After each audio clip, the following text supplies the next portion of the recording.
తమను తిరిగి విధుల్లోకి తీసుకోవాలని డిమాండ్ చేస్తూ నిరసన చేయనున్నారు. అయితే చలో విజయవాడకి ఎలాంటి అనుమతి లేదని పోలీసులు అంటున్నారు. అందులో భాగంగా వాలంటీర్లను ఎక్కడికక్కడే ముందస్తుగా నోటీసులు అందిస్తున్నారు. కమిషనరేట్ పరిధిలో 144 సెక్షన్తో పాటుగా సెక్షన్ 30 అమల్లో ఉందని పోలీసులు అంటున్నారు.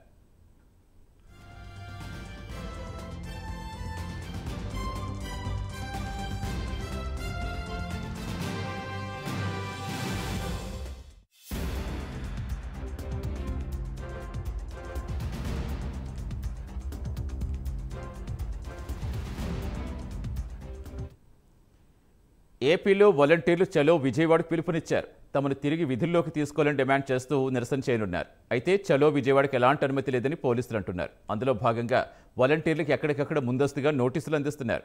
కమిషనరేట్ పరిధిలో 144 సెక్షన్తో పాటుగా సెక్షన్ 30 అమల్లో ఉందని పోలీసులు చెబుతున్నారు.